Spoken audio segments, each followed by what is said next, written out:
Hello दोस्तों, कैसे हैं आप लोग। आशा करता हूं कि आप सभी लोग अच्छे होंगे और खुशहाल होंगे। तो आज हम लोग अपने नेक्स्ट वीडियो में संसाधन के नियोजन के बारे में जानेंगे, जिसमें हम जानेंगे कि संसाधन का नियोजन क्या होता है, मतलब इसकी परिभाषा जानेंगे। और इसके साथ साथ भारत में संसाधन का नियोजन किस प्रकार से किया जाता है, इसके बारे में भी हम विस्तार से जानेंगे। तो मेरा नाम है राहुल कुमार और मैं पॉलिटिकल टर्मिनोलॉजी में आप लोग का स्वागत करता हूं। तो आइए आज हम लोग अपने चैनल में इसके बारे में विस्तार से अध्ययन करते हैं। नियोजन में हम प्रमुख 4 बिंदुओं के ऊपर चर्चा करेंगे, जिसमें हमारा पहला बिंदु है परिभाषा। हम इसमें जानेंगे कि संसाधन के नियोजन की परिभाषा क्या होती है, मतलब नियोजन को हम कहते हैं क्या हैं, इसकी परिभाषा क्या होती है, क्या कहा जाता है, इसके बारे में हम विस्तार से जानने का प्रयास करेंगे। दूसरा पॉइंट होगा हमारा, भारत में संसाधनों का नियोजन किस प्रकार से किया जाता है। यदि भारत में संसाधनों का नियोजन सही प्रकार से किया जाए तो इसका क्या प्रभाव पड़ेगा, तो इसके बारे में भी हम विस्तार से जानेंगे। हमारा तीसरा जो पॉइंट होगा वो होगा संसाधनों के संरक्षण के बारे में, कि संसाधनों का संरक्षण क्यों किया जाए, किस प्रकार से किया जाए। और हमारा चौथा पॉइंट होगा संसाधनों के संरक्षण की आवश्यकता क्यों पड़ती है, मतलब हम संसाधनों के संरक्षण किस प्रकार से करते हैं और इसकी ज़रूरत क्या होती है। तो आइए आज हम इन चारों पॉइंटों के बारे में विस्तार से पढ़ते हैं। संसाधनों के नियोजन में हम सबसे पहले जो हमारा पहला पॉइंट था वो क्या था, तो वह था संसाधनों की परिभाषा। तो हम जानेंगे कि संसाधन किसे कहते हैं। तो संसाधनों का विवेकपूर्ण उपयोग ही संसाधनों का नियोजन कहलाता है। क्या कहलाता है, तो संसाधनों का विवेकपूर्ण उपयोग ही संसाधनों का क्या कहलाता है, नियोजन कहलाता है। संसाधनों का नियोजन से हमारा मतलब है कि संसाधन इस प्रकार से उपयोग किया जाए, इस प्रकार से उसका दोहन किया जाए कि आज के साथ साथ आगे आने वाले समय में भी संसाधनों का उचित तरीके से उपयोग किया जाता रहे और आने वाले लोग भी इसका उपयोग सही तरीके से कर सकें। यदि हम संसाधनों का इस तरह से उपयोग करते हैं तो हम कहते हैं कि हमने संसाधन का नियोजन किया है, मतलब प्लानिंग किया है। जिस प्रकार से हम हर एक महीने में जो पैसे कमाते हैं उसका प्लानिंग करते हैं कि हमें कितने पैसे का कहाँ खर्च करना है और कितने पैसे का कहाँ खर्च करना है, कितने पैसे बचाने हैं, उसी प्रकार से हम अपने संसाधनों का भी नियोजन करते हैं, जिसमें हम ये देखते हैं कि हम अगले 20 साल तक कौन से संसाधन का अत्यधिक दोहन करेंगे और अगले आने वाले और 20 साल तक हम किस संसाधन का सबसे ज़्यादा उपयोग करने वाले हैं। इसके साथ साथ हम ये भी देखते हैं कि कितने बड़े स्तर पर वो संसाधन पाए जाते हैं और उसकी उपलब्धता किस किस क्षेत्र में है। यदि हम संसाधन का अच्छे तरीके से नियोजन करते हैं, उपयोग करते हैं, तो इस प्रकार के प्रक्रिया को हम संसाधन का नियोजन कहते हैं। इसी प्रकार से देखा जाता है कि भारत का जो उत्तरी भाग है, जैसे कि जम्मू कश्मीर हो गया, हिमाचल प्रदेश हो गया, पंजाब हो गया, हरियाणा हो गया, उत्तराखंड हो गया, आसाम हो गया, अरुणाचल प्रदेश, मिजोरम, ये सारे जो राज्य हैं वो प्रमुख रूप से सांस्कृतिक महत्व से भरा हुआ है। लेकिन क्या आप लोग को पता भी है कि यहाँ पर संसाधन के नाम पे सिर्फ बर्फ़ और पानी है, ना कि यहाँ पे किसी प्रकार का पेट्रोलियम पदार्थ है, जैसे कि गैस हो गया, पेट्रोलियम हो गया, सीएनजी इत्यादि जो गैस पाए जाते हैं, कोयला इत्यादि चीज़ें भी वहाँ पे देखने को नहीं मिलता है। तो इस प्रकार से हम कहते हैं कि भारत का जो उत्तरी भाग है वो सांस्कृतिक रूप से तो बहुत ही ज़्यादा महत्वपूर्ण है और वहाँ सांस्कृतिक रूप से बहुत बड़ा क्षेत्र है, लेकिन वहाँ पे संसाधनों की बहुत ही कमी है। यदि इसी प्रकार की कमी रही तो क्या वो लोग, वो देश, वो राज्य भी संसाधन के अभाव में अपने विकास कर सकते हैं? तो हम कहेंगे कि इस प्रकार से यदि संसाधन का अभाव होगा तो वो अपना विकास नहीं कर पाएंगे। तो वो अपना विकास कर कैसे सकते हैं, तो वह अपना विकास संसाधनों का विवेकपूर्ण नियोजन करने से हो सकता है। किस प्रकार से, तो संसाधनों का विवेकपूर्ण नियोजन यदि किया जाए तो वह लोग भी अपने संसाधन का उपयोग अच्छे तरीके से कर सकते हैं। इसके साथ साथ भारत के प्रत्येक राज्य के स्थानीय स्तर पर संसाधनों का नियोजन किया जाना चाहिए। यदि संसाधन का नियोजन राज्य के प्रमुख क्षेत्रों, जैसे कि कुछ राजधानी वाले क्षेत्रों में यदि किया जाता है संसाधनों का नियोजन, तो उससे राज्य के बाकी सभी ज़िले, कस्बे, गांव, तहसील इत्यादि जो क्षेत्र होते हैं उनको इसका फ़ायदा नहीं मिलेगा। यदि हम चाहते हैं कि समाज के हर एक वर्ग तक, हर एक व्यक्ति तक संसाधन का उपयोग पहुँचे, संसाधन का लाभ प्राप्त हो, तो इसके लिए हमें चाहिए कि हम संसाधन का नियोजन करें और संसाधन का नियोजन स्थानीय स्तर पर किया जाए। जैसे पृथ्वी के नीचे पाए जाने वाले भूगर्भिक जल का अधिक उपयोग हम विवेकपूर्ण तरीके से नहीं करते हैं, तो उससे हमारा पूरा राज्य, हमारा समाज, हमारा वर्ग, हमारी जाति खतरे में आ सकती है। इसलिए संसाधन का अच्छे तरीके से नियोजन ही इसका एकमात्र उपाय है। अब संसाधन के नियोजन में हमारा जो दूसरा पॉइंट है वह पॉइंट है भारत में संसाधनों का नियोजन। तो हम इसमें जानेंगे कि भारत में संसाधनों का नियोजन किस प्रकार से किया जाता है और कितने तरीके से किया जाता है। संसाधनों का नियोजन क्यों ज़रूरी है और संसाधनों का नियोजन करने के लिए किस प्रकार की प्रक्रियाओं से गुजरना पड़ता है। तो हम जानते हैं कि भारत में संसाधन के नियोजन के लिए आज़ादी के समय से ही कई सारे प्रयास किए गए हैं, जैसे कि प्रथम पंचवर्षीय योजना, द्वितीय पंचवर्षीय योजना और कई सारी योजनाओं को बनाया गया। इस प्रकार की योजना और परियोजना का निर्माण इसलिए भी किया जाता है क्योंकि भारत के अलग अलग राज्यों में संसाधनों का वितरण क्या है, तो संसाधनों का वितरण असमान है। इस असमान वितरण के कारण ही ऐसी बात नहीं है कि संसाधन का जो नियोजन किया जाता है वो सिर्फ भारत में ही किया जाता है, नहीं। संसाधन का नियोजन विश्व के हर एक क्षेत्र में विश्व स्तर पर भी कई सारे देश मिलकर के एक साथ भी करते हैं।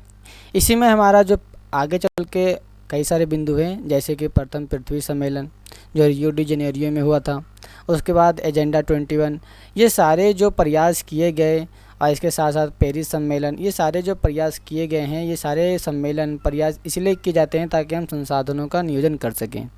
भारत में भी संसाधनों के नियोजन के लिए कई सारे प्रक्रियाएं अपनाई गई, जैसे कि मैंने आपको पहले बताया कि प्रथम पंचवर्षीय योजना, द्वितीय पंचवर्षीय योजना, कई सारी योजनाएं बनाई गई। अभी इस फिलहाल में भी कई सारी योजनाएं काम चल रही है उसके ऊपर, जैसे नदी घाटी परियोजना है, नदियों के सफाई का परियोजना है। ये सारे जो परियोजनाएं होते हैं, योजनाएं होते हैं, उनका प्रमुख योगदान ही होता है संसाधनों का नियोजन करना। आखिरकार हम संसाधन का नियोजन किस प्रकार से करें, तो संसाधन का नियोजन करने से पहले भी हमें कई सारे प्रक्रियाओं से गुजरना पड़ता है, कई अलग अलग तरीक़ों से गुजरना पड़ता है। ऐसा नहीं है कि आज हमने संसाधन के नियोजन की बात कही और कल जाके संसाधन का नियोजन कर लिया, नहीं। संसाधन के नियोजन करने के लिए कई सारे प्रक्रियाओं से गुजरना पड़ता है। तो आइए हम देखते हैं कि संसाधन के नियोजन करने के लिए किस प्रकार की प्रक्रिया से गुजरना पड़ता है। जानते हैं कि संसाधन के नियोजन के लिए जो प्रमुख प्रक्रियाओं से होकर गुजरना पड़ता है वह है, पहला इसका जो पॉइंट है वह है प्रदेश में संसाधनों की पहचान करना। आखिरकार हम संसाधन के नियोजन करें तो करें कैसे। तो सबसे पहले तो हमें ये पता होना चाहिए कि हमारे देश के किस राज्य के किस क्षेत्र में कहाँ पर संसाधन है। तो हम संसाधन की सबसे पहले क्या करते हैं, तो हम संसाधन का सबसे पहले पहचान करते हैं कि किस क्षेत्र में कितना संसाधन उपलब्ध है। प्रदेश में संसाधनों की पहचान करने के बाद हम देखते हैं उसका सर्वेक्षण करना कि आखिरकार क्षेत्रीय स्तर पर उसका सर्वेक्षण किस प्रकार से किया जाए और कितना किया जाए। उसी आधार क्षेत्रीय स्तर पर पहचान करके, सर्वेक्षण करके हम ये पता लगा सकते हैं कि इस क्षेत्र में, इस प्रदेश में कितना प्रतिशत, कितने बड़े क्षेत्र पर और इसकी कितनी मात्रा संसाधन का उपलब्ध है। इसके बाद हमारा जो तीसरा पॉइंट आता है वो मानचित्र बनाना आता है। हम ये देखते हैं कि मानचित्र बना करके कि उस क्षेत्र में कितनी गहराई तक जाएं और किस प्रकार का वहाँ पर आधारभूत संरचना स्थापित किया जाए ताकि हम संसाधन का अच्छे तरीके से दोहन कर सकें, निकाल सकें।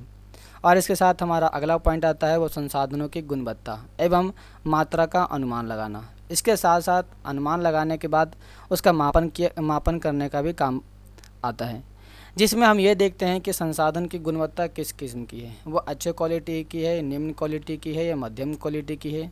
और इसमें हम देखते हैं कि अच्छे क्वालिटी की जो संसाधन है वो कितनी मात्रा में उपलब्ध है, निम्न कोटि की जो संसाधन है वो कितने मात्रा में उपलब्ध है और उच्च कोटि के संसाधन की मात्रा कितने मात्रा में उपलब्ध है।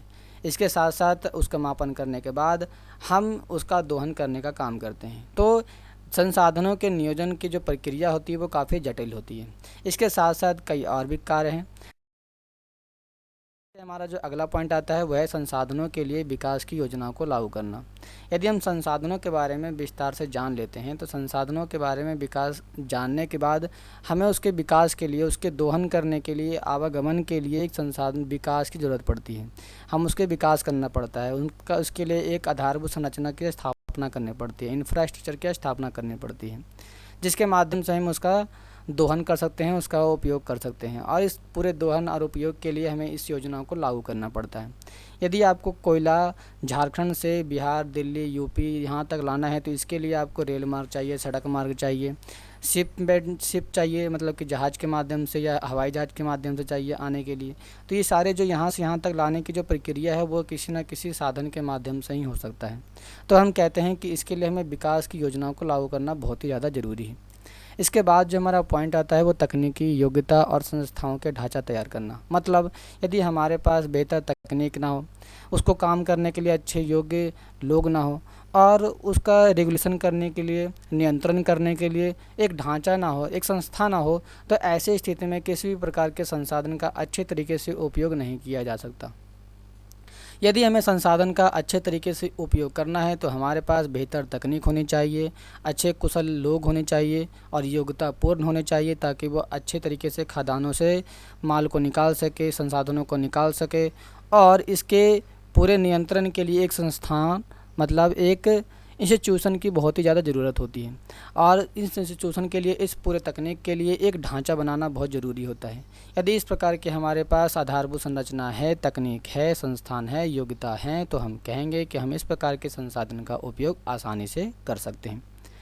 इसके बाद जो हमारा पॉइंट आता है वह आता है, यदि हम पूरे तरीके से संसाधनों का ढांचा भी तैयार कर लिया, तकनीक भी बना लिया, योग्यता भी आ गई लोगों में, विकास की योजनाओं को लागू भी कर दिया गया और कई सारे कामों को पूरा कर दिया गया, तो इसके बाद आता है संसाधन का जो विकास योजना होती है उसे राष्ट्रीय विकास योजना के साथ किस प्रकार से स्थापित किया जाए, समन्वय स्थापित किया जाए।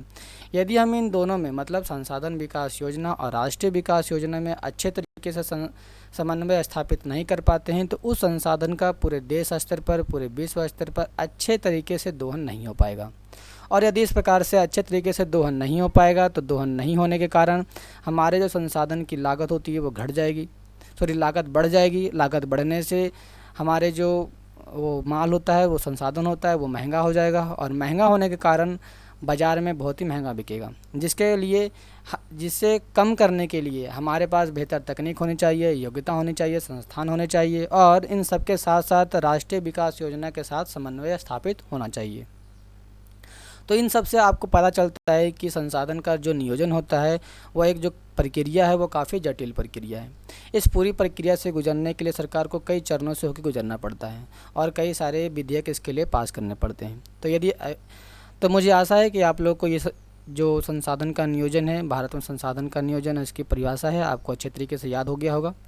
और यदि आपको याद हो गया है, अच्छा लगा हो, तो आप इस वीडियो को लाइक, शेयर और सब्सक्राइब करना ना भूलें। तो मिलते हैं हम अपने नेक्स्ट वीडियो में, जिसमें हम जानेंगे संसाधन के संरक्षण के बारे में और संसाधन के संरक्षण की आवश्यकता क्यों पड़ती है, इसके बारे में हम विस्तार से जानेंगे।